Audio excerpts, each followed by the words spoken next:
I'm Tiffany, and I use she, her, hers pronouns. I work at the university. I'm the Crossroads coordinator, so I work in the Gender and Sexuality Campus Center and the Multicultural Student Center. So I serve queer and trans students of color, basically. I can do more University is it? introduction. UW-Madison. Okay. Cool. Awesome. I can't tell if we've started yet or not, and so this is my look on my face. Am I supposed to do like a fuller introduction? What else would you want to say? And so I've worked with queer and trans youth over a variety of my career path.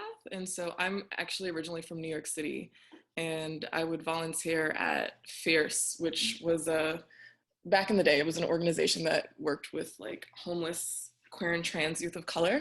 Yeah, and so I also taught a lot of poetry camp for queer kids. And most recently, for the past couple summers, I have worked for LTI.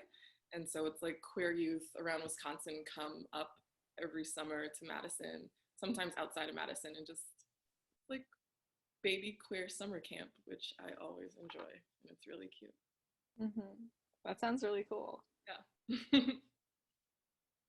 So those are my queer youth experiences. Do you have any questions for us before we start the main part of the interview? No. All right.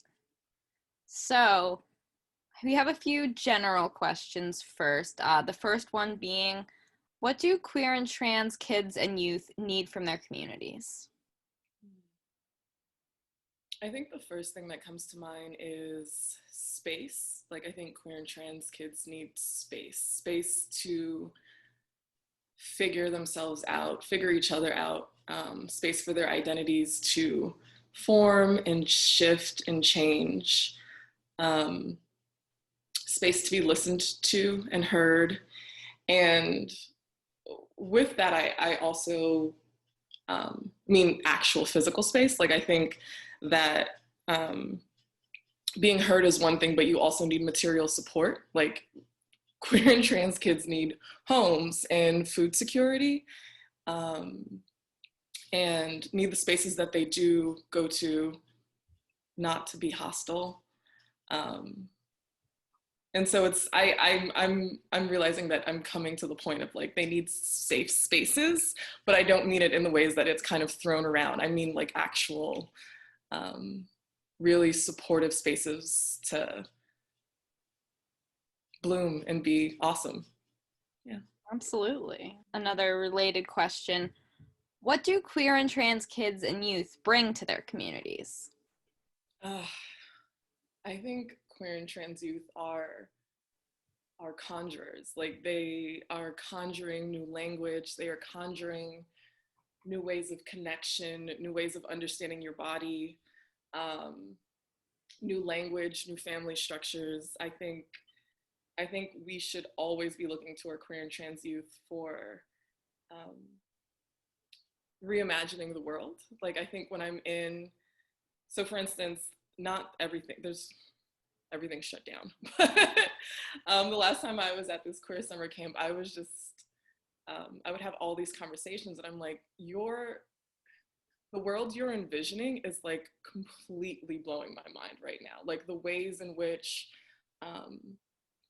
the limits of imagination are like, have been completely blown apart by queer and trans youth right now. Like I want to live in the world that queer and trans youth are imagining right now. Like 14-year-olds, 13-year-olds are like, actually, I don't want a job. What I want is a piece of land and all of my queer and trans friends to be around. And how about we don't do school? How about we teach each other skills? So I think queer and trans youth bring an imagination that we are blessed to have. I completely agree with that. And I think even since I was that age, there has been so much, like so many new things and new ways that young people, queer and trans young people, have been thinking about the world. Yeah, I want to live in that world too. Yeah. I even think about like, so I'm 10 years older than my sister, my little sister, and I remember coming out was like this really weird, difficult process for me. And I remember we were in the car and I was just like, Rico, I am a lesbian. And it was like this huge thing for me. And she was like, so what? She's like, my best friends are bisexuals and so am I. Like, it was like just that discrepancy in how I had all of this anxiety and all of this like holding and rigidity.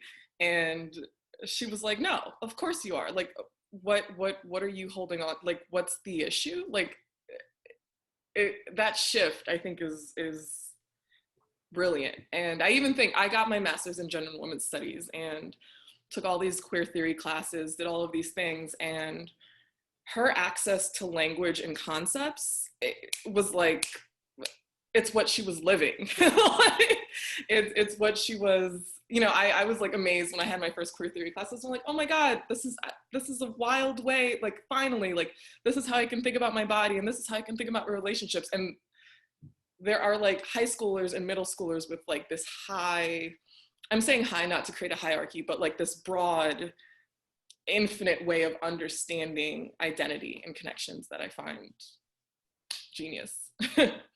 It really is. I think that the contributions of, you know, very young people are kind of overlooked or dismissed, but they are so important. Yeah. So what would you say to well-meaning adults in the community who are new to thinking about gender and sexuality and aren't sure what to do or say? So I do a lot of social justice education training for my job, and I find that what a lot of people, particularly like what a lot of straight cis people get caught up on, is being afraid of saying the wrong thing, being afraid of being wrong. And so what I always tell folks is to not get caught up on like the details of language. And so like the question I always get is like, okay, what's LGBTQIAA? Like wanting to know every single little detail. And I'm like, actually, for all the like students and youth that I work with, it's never, when they've had a negative interaction with someone, it's never like, oh my God, like this person doesn't know what a polydemi girl is. Like, it's never like this person didn't know the nitty gritty. It's like this person treated me really horribly for these other reasons. And so my like first thing that I always say to folks is to, whatever discomfort you're feeling, push past that.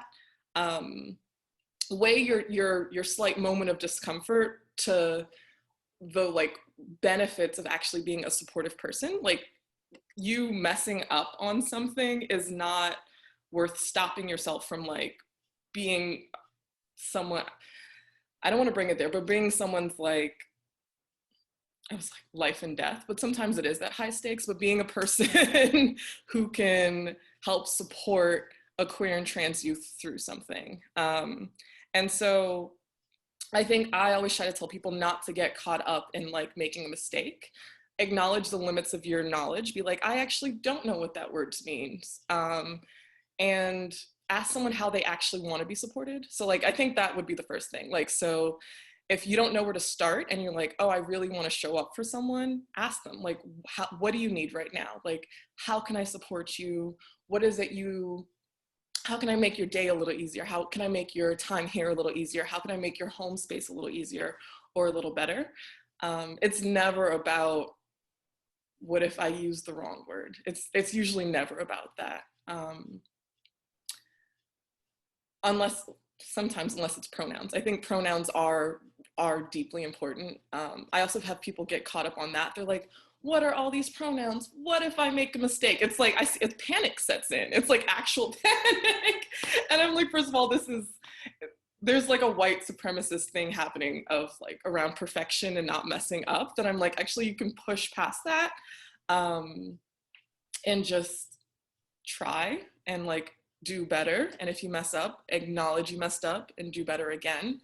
And so using someone's pronouns, I think, is like a really low labor but high reward way of respecting someone and supporting someone. That was a lot smushed into that one answer, but those are like my jumbled thoughts on what I would say to a well-meaning parent. No, that's totally fine that it's a lot and that it's kind of going off in different directions, because I mean, that's how I talk too. That's how a lot of people do, but you know, it's fine. Like, we do have like a set of particular questions, but those are not like the exact things that we have to adhere to. You know, we want to hear people's perspectives. We want to hear about their experiences, their insights, you know, so it's totally fine. Yeah, everyone has brought up like asking and listening, and that's just so important, because I think a lot of people get caught up in feeling like they have to know everything. Yeah. And I think it stops people from doing anything. I think there's a lot of people who just won't do anything because they're afraid of messing up. And I'm like, you've suddenly made this whole situation about you. You've literally now made this about a potential embarrassment, a potential mistake versus supporting someone. And I also push people past like what performative support looks like. You know, I think sometimes I often try and push people to think about, what are you actually trying to do here?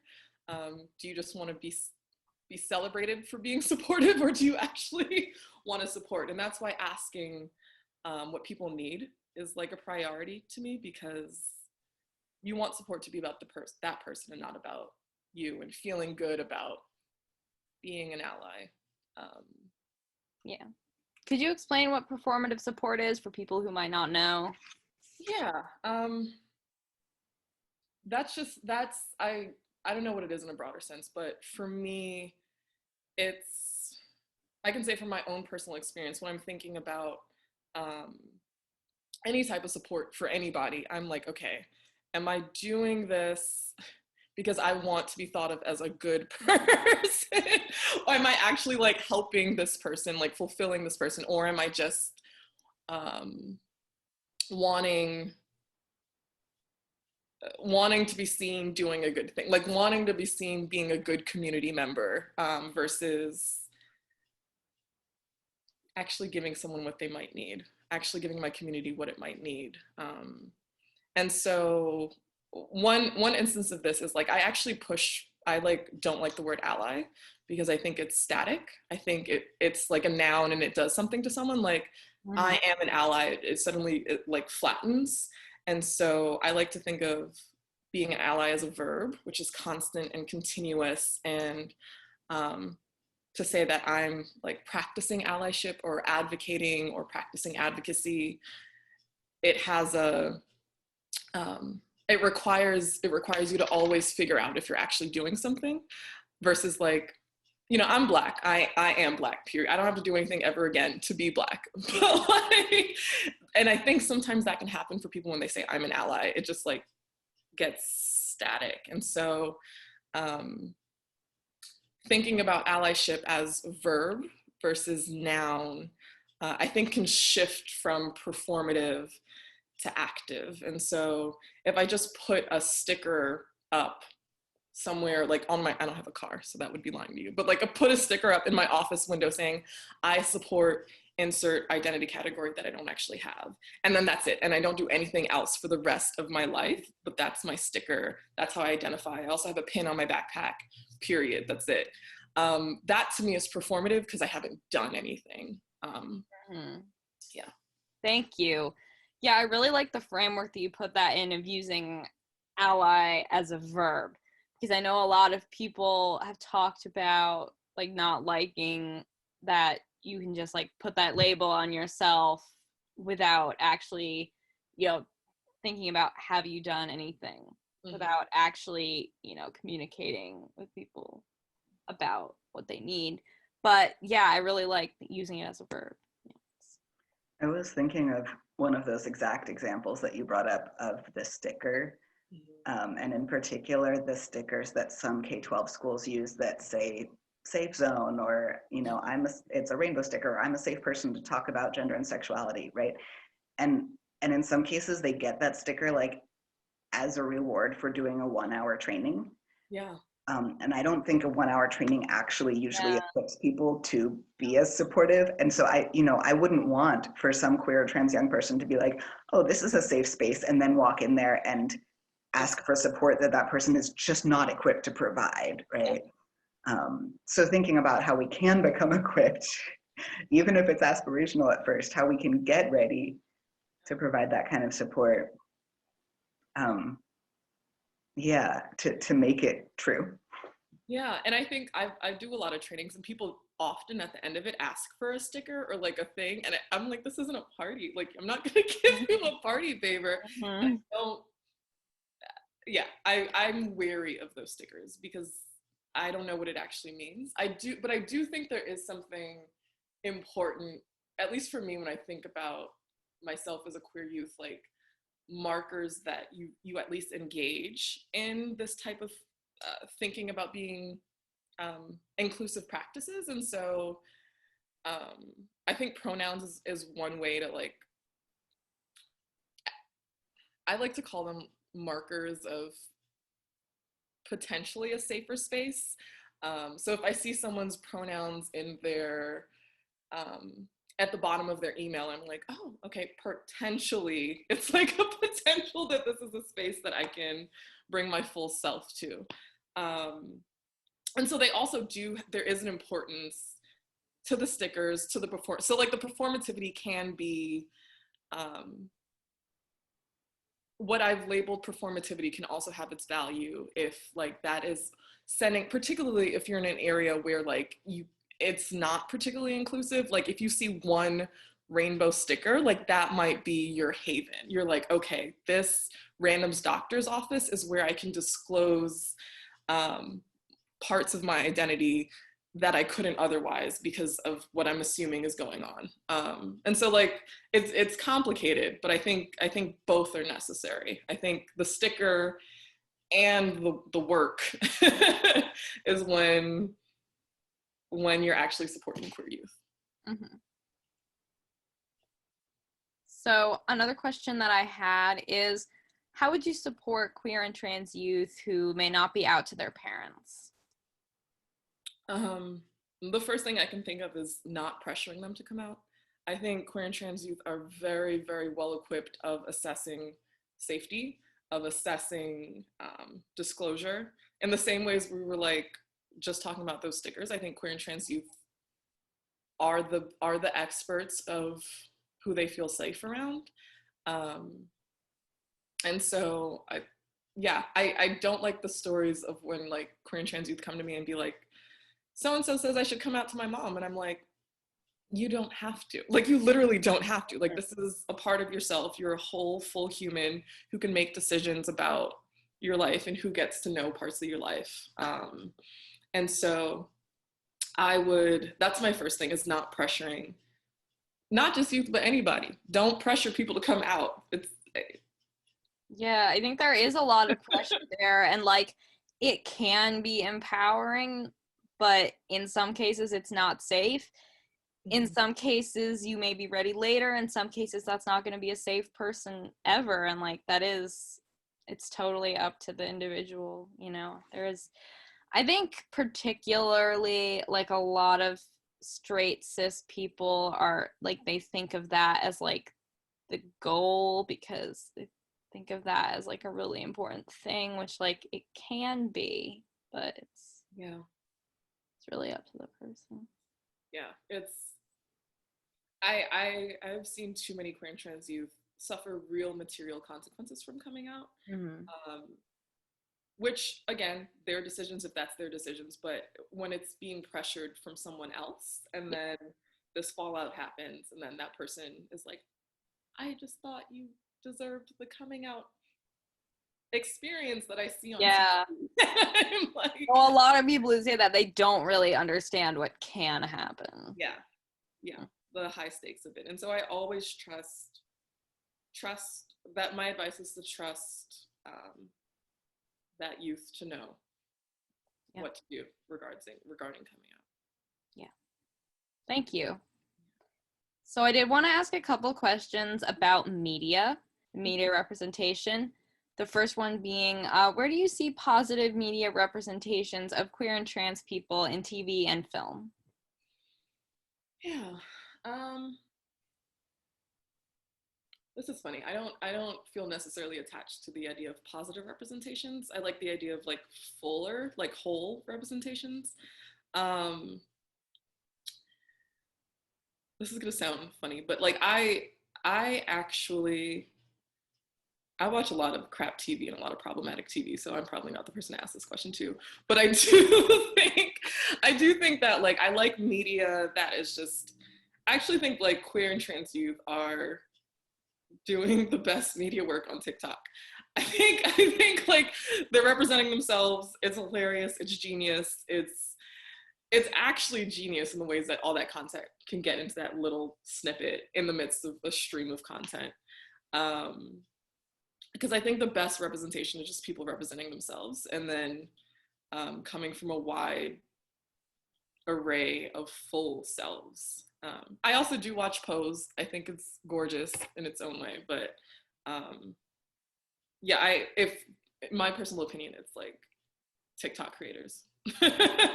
Yeah, no, and that it is really great that you said that. We someone else talk about memes, like even though our questions are more specific to traditional media, it is really good to bring those things up because that is one way that a lot of young people are, seeing these representations. Yeah, and like the term positive, it is really subjective.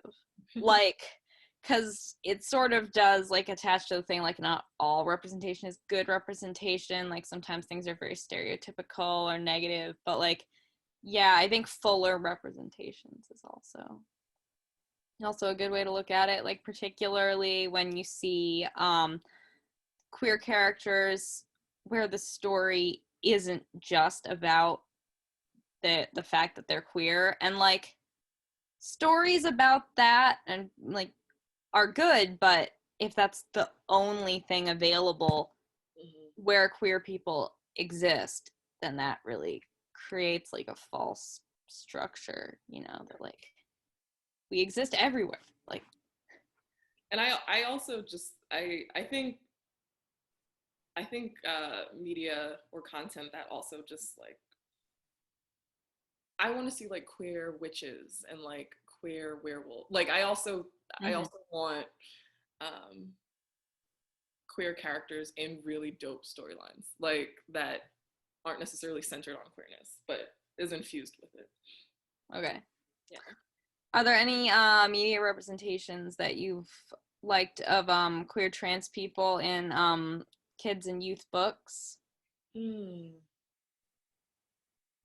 So I'm also I'm a poet, and so I love I think queer and trans folk write the best poetry. Like that's super subjective, and I will defend it. But I've actually find books to be not like publishing isn't accessible for everyone. Publishing access to publishing is very limited for a lot of folks, particularly queer and trans people, for particularly QT-POC people. And so I watch a lot of slams. I used to go to a lot of slams, but I like so poetry slams are where I get like my queer and trans youth writing because I think that's like an accessible form of circulating your work. So not books, no, but poetry slams. Yeah, that is a really good answer. It is more accessible. That's another thing that's difficult here is that we don't have a lot of those. Yeah. But I actually my college is near New York City, so I when we're able to be back, which might be a very long time, that is something that I would like to do. So yeah. So what do you wish that you had learned as a kid or youth about gender and sexuality that you didn't learn until later?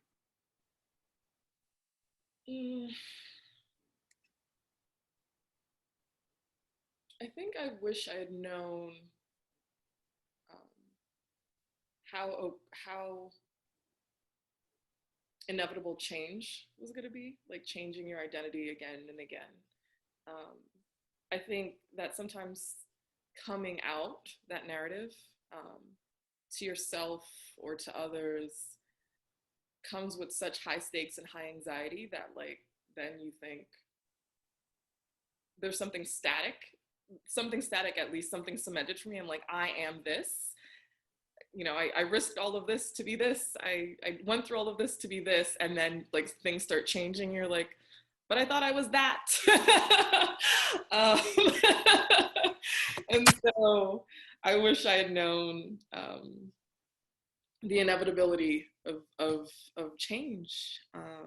And again, it goes back to my first answer of space. I wish I had the space, even in myself, to allow those changes and shifts to happen and move. That resonates with me so much. Yeah, I think a lot of people have that experience. And particularly when there's like pressure from like straight cis people, like they want to know one thing, they want to know like one identity that you are, and they want to stick with that. It's like, and then it's kind of, I mean, a lot of people grow up thinking that's how it works. So, and that's why coming out's also can be so complicated, because you came out, you educate all your like cis straight friends what this thing is, and then I don't have many of those, but yeah, I got a couple. You know, then you got to do it again, and it was like, okay, let's just let's just not. Mm-hmm. So I don't know if you've ever lived in a rural area or worked with people living in a rural area, but one question that we had, just because this project is happening in a rural community, is how might queer and trans youth in rural areas have different needs than in cities, and how can rural areas be supportive places for queer and trans youth and adults? Yeah, and so I grew up in New York City, but a lot of like the queer and trans youth that I, particularly at this summer camp, have come from rural areas. And what I found is that one of the first things I found was that like the language that queer and trans youth use for themselves is different. I use queer and QT-POC all the time, and like queer is a word that is like really tenuous in a rural community. It's just like, that actually hits weird. It lands weird. And so I think understanding that language isn't universal. It's super regional.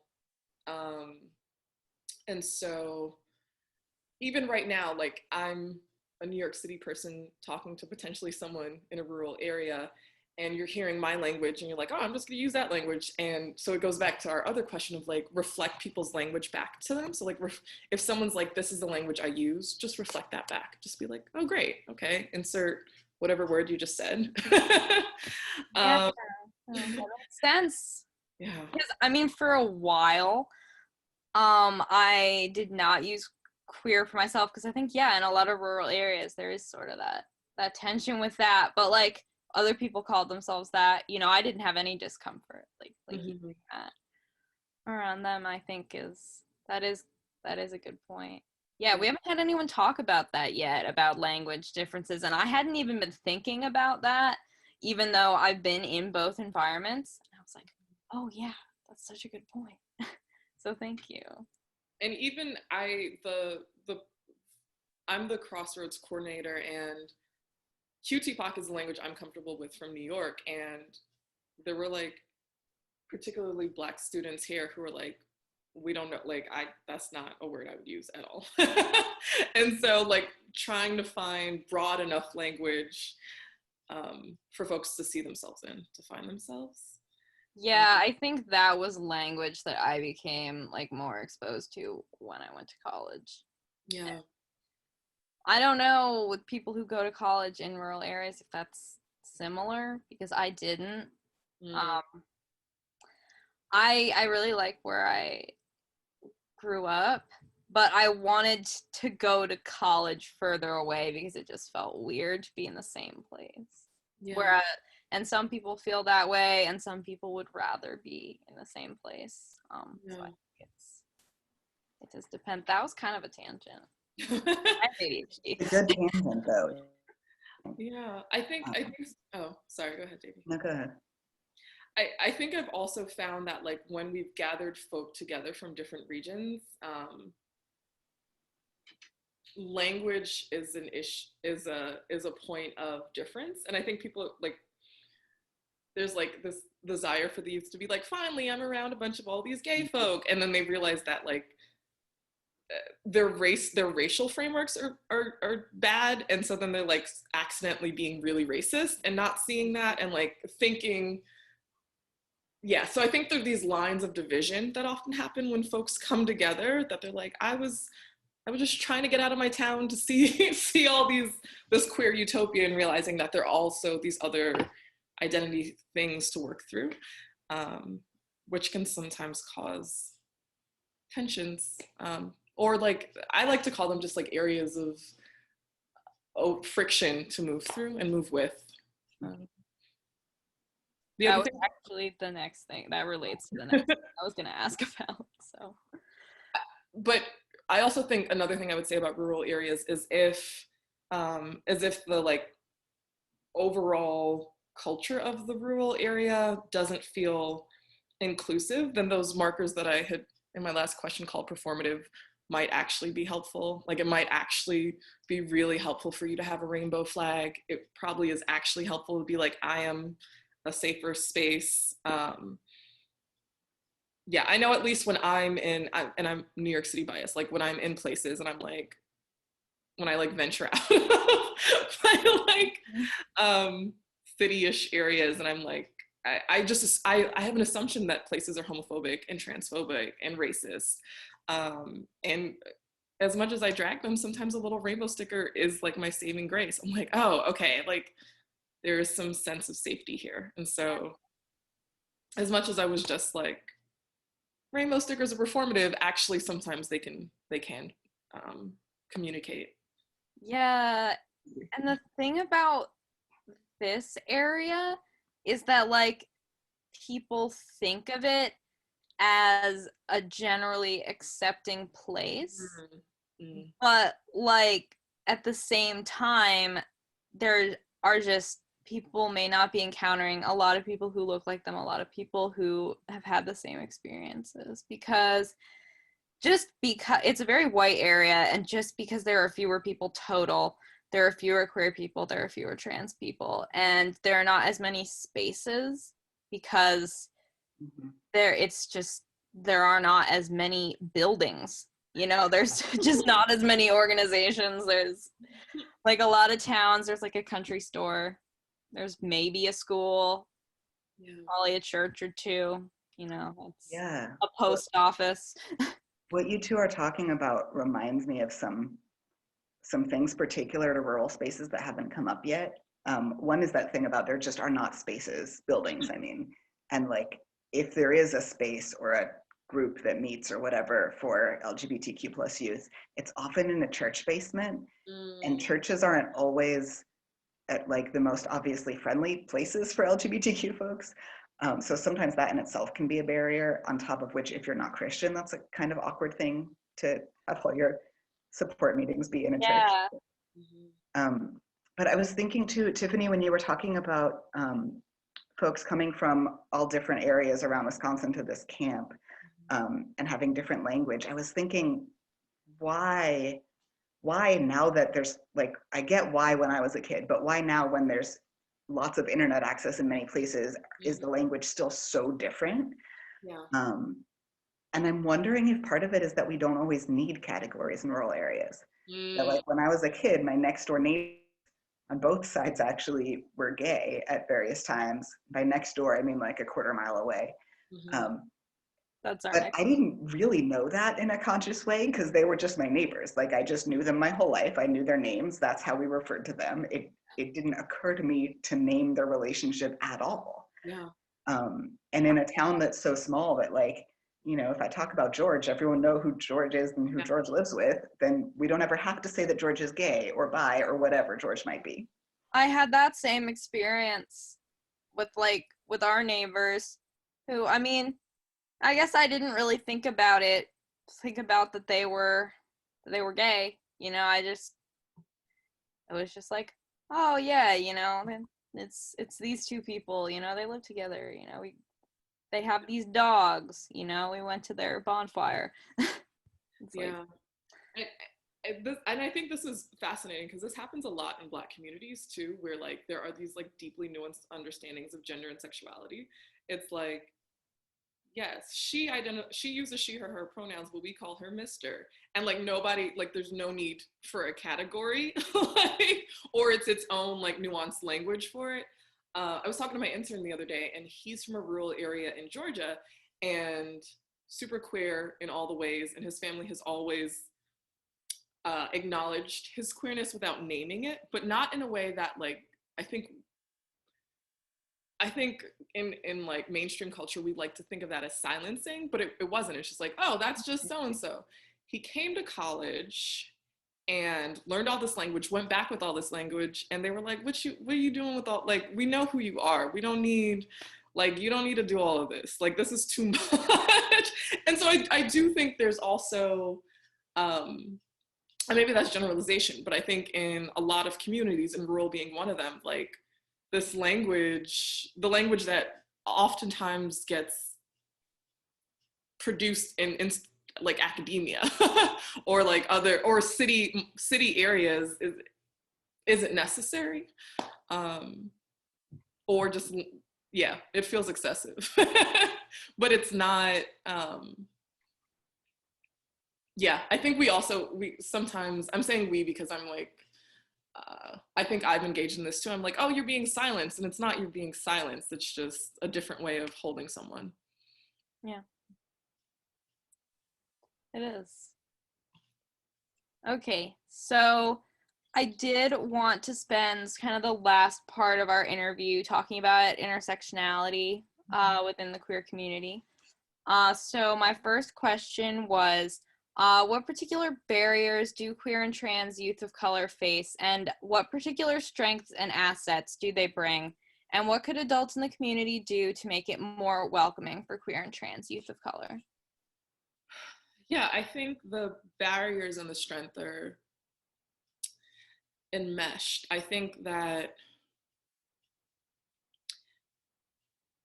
like queer and trans youth of color are pulled in so many different directions in terms of activism. I think when like cis straight folk do activism, oftentimes, I'm like trying to be careful about my language.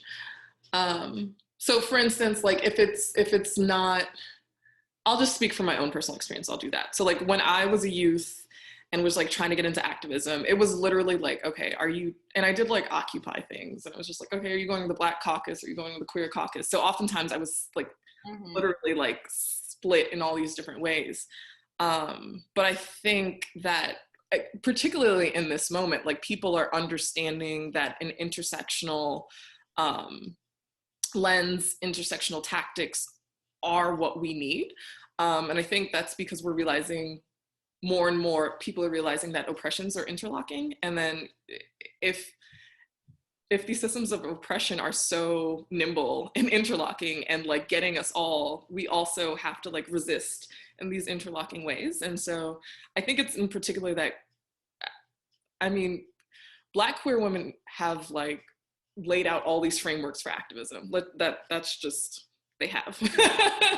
And so I think queer and trans youth of color, because they exist in so many simultaneous identities and ways, have like these really full, really broad ways of changing the world, of resistance, of shifting things, because in their one embodiment, they can see and feel and have experienced all of these different oppressions, and therefore like know exactly where to resist and what to change. So it's like, not only when I go to the bathroom, this thing happens, but when I interact with the state, this happens. When I try to get my ID, this thing happens. When I go home, this thing happens. And so like, they have a really, really good view of what needs to be changed. Like, and so we need to listen because they've got it. They've got what needs to be changed in the system. I think people are realizing this more, but that like different identities are not separate, and they can coexist, and that there are relationships between them. That is a new thing for a lot of people, though. I think it's a new thing for a lot of like non-QT-POC people. Yeah. Which is good. I'm glad it's like spreading, and yeah.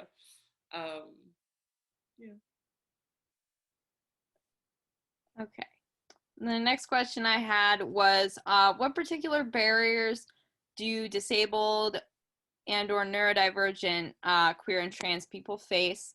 And what particular strengths and assets do they bring? And what could adults in the community do to make it more welcoming for these youth? Yeah, I think that disability justice, I'm like, I get so, I think that it's like the same, it's my same answer as the last answer, but amplified. I think that voices from, the first thought that's popping into my head is thinking about police shootings and police violence. And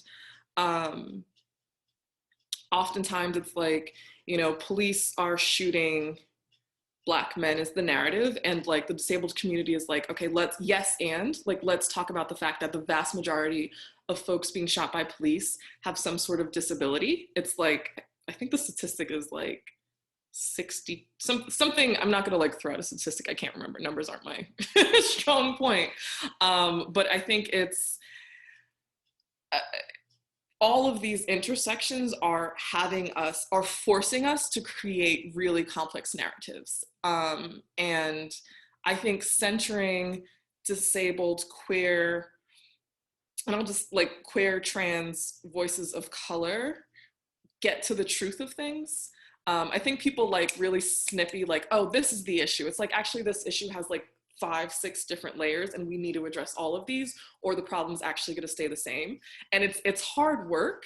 So like, it's hard work if you're out here, you're like, okay, I'm going to fight for like Black folks being shot by cops. And it's like, well, actually, you know, it's like usually Black men. Actually, it's usually Black men without a college degree. Actually, it's like folks, oh, let's not forget about the Native and Indigenous folks. Oh, let's not forget that. So you go through all of this, you're like, okay, I've got all the facts. And then like, you find out that actually the vast majority of people are also have a disability. And so like, you have to hold a lot in your head. And it's not easy, but when you put like disabled, queer, trans, youth of color, who embody this and cannot escape it, who it's not like a fact they have to remember, but they know it because it's their experience, that's when you have an actual full movement. Like that's when you actually can do something, because it's getting to the truth. And so like when it's not your experience and you have to like just think through all of these things, you're like, oh my God, this is so complicated now. But for someone else, they're holding all of that in their body. They're holding all of that in their lives. They're holding all of that in their family. So that's both barrier and offering. Yeah. Yeah, I do a lot of work with disability advocacy. I think particularly with autism advocacy, because I'm chronically ill and I'm autistic, and I have ADHD. So I think I actually just recently got active in those communities, because I think I had a lot of suppression of my own identity. So yeah, and I think adjacently I think pushing on the idea of like accessibility of things, of like, oh, this is just for like these 3 people who might need this, and no, like creating access is for everyone. It's like, let's actually make this whole system accessible to people, needs to be the framework, and is the framework that folks are pushing or trying to push to the front. So, and a lot of people are like picking one thing and like one group to be accessible to, and they also, when they're talking about disabled people, they may be putting all disabled people into one box. It's like, oh, so disabled, we can make this accessible to disabled people by putting it on the first floor. yeah. So, you know, like, because people in wheelchairs can't go upstairs. It's like, that's not covering all disabilities, and it's, yeah. Yeah, it's yeah. I guess I want to say a thing about numbers, that because the area where we're making this video for is very predominantly white, like maybe 98% or so. Yeah. And so I think it would be easy to think like, well, there are very few people of color, and there are very few queer and trans people, and there are very few people with disabilities, so the overlap of those three must be tiny, right? But I don't actually think that's the case. And I remember I had a moment, or like a year or two in my late 20s, early 30s, where I was like, how is it that all of these friends I'm in community with who are in their 20s have like disabling chronic illnesses? Like, is that normal for people our age? Like, what the F, right?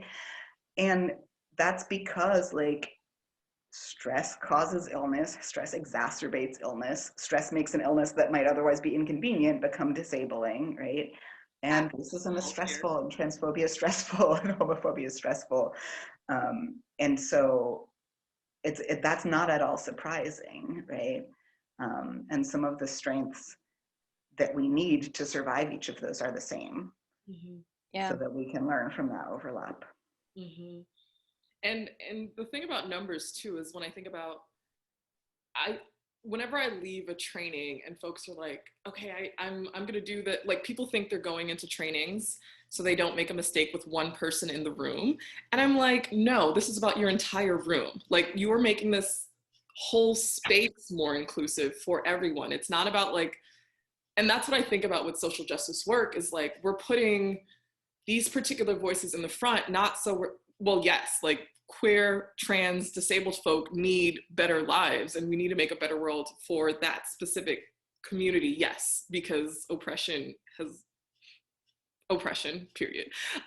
But it's also like creating a better world for everybody. Like, we can all benefit from liberation. We can all benefit from things being more accessible. We can all benefit from less stress. And like what you were saying, I was like, my entire circle is fully chronically ill, like all, and it's like access to healthcare, it's access to rest, it's access to housing, it's food security, and everyone can benefit from that. And it's not like, oh, this isn't a selfless endeavor, you also have a stake in it, but kind of like we all have a stake in our collective liberation.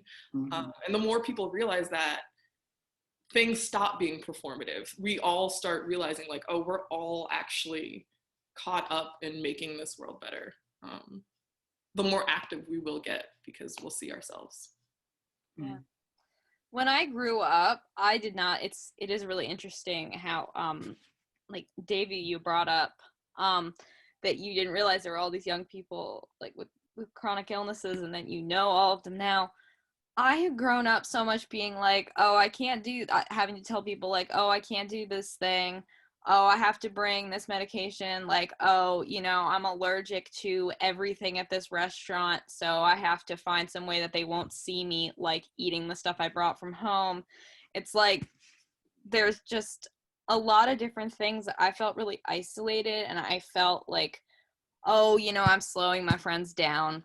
Like, and that's how some of them felt too. But like, now I have so many friends who have a lot of those experiences, and we don't have all of the same experiences, but you know, we can learn from each other, we support each other, and there are some things that we share, there are some things that we don't.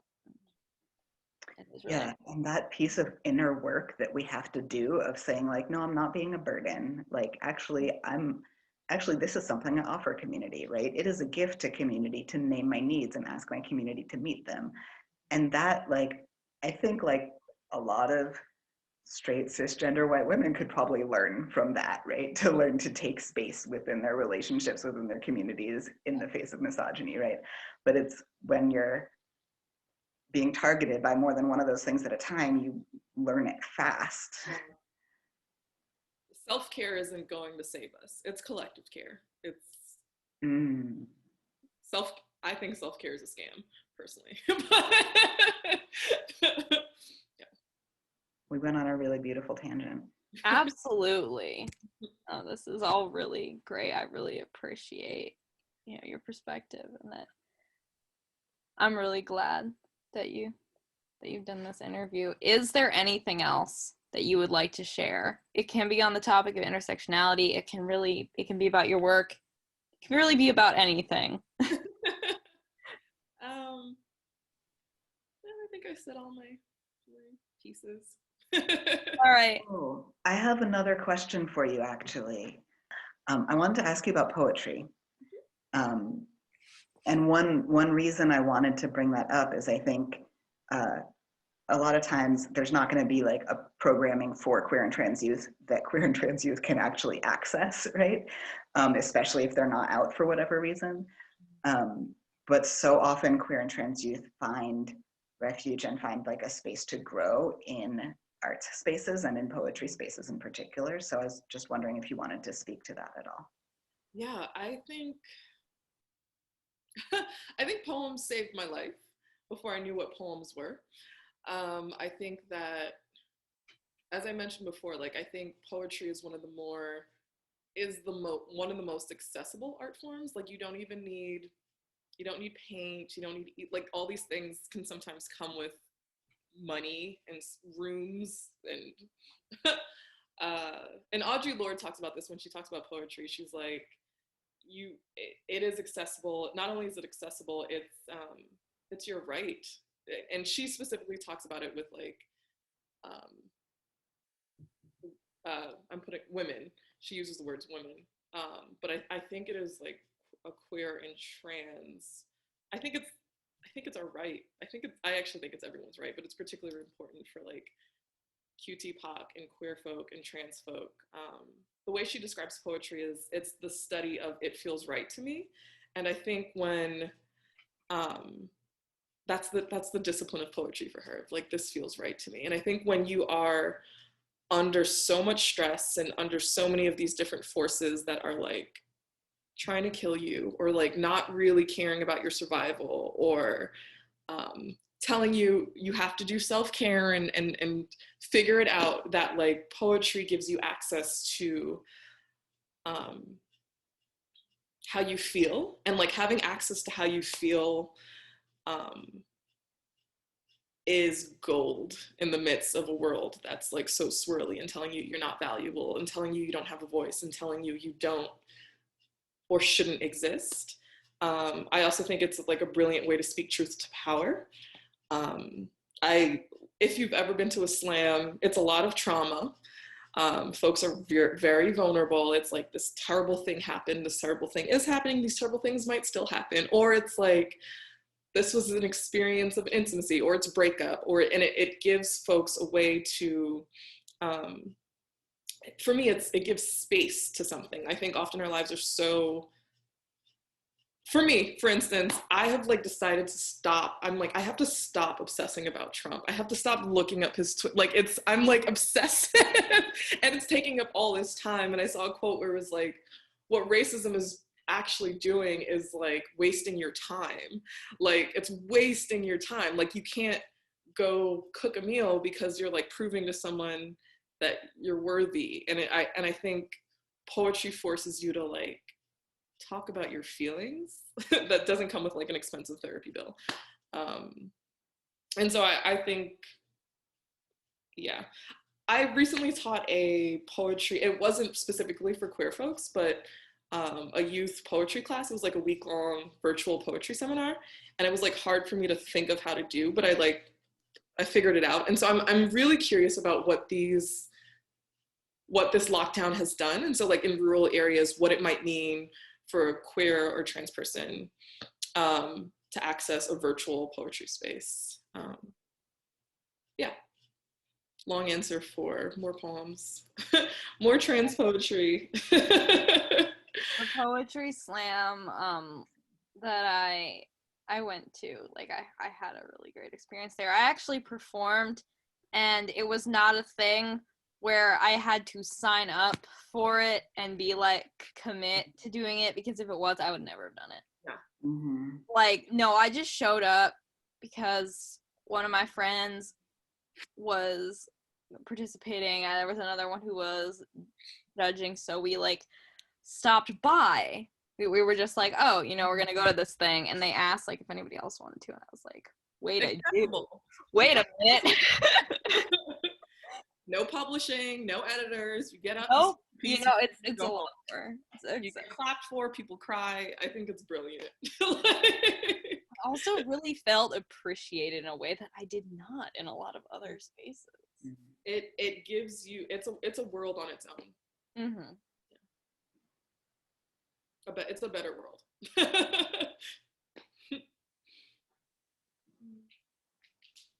It was really great to meet you and really great to talk to you. I'm so glad we did this interview. Yeah, thank you. Me too. Thank you so much, Tiffany.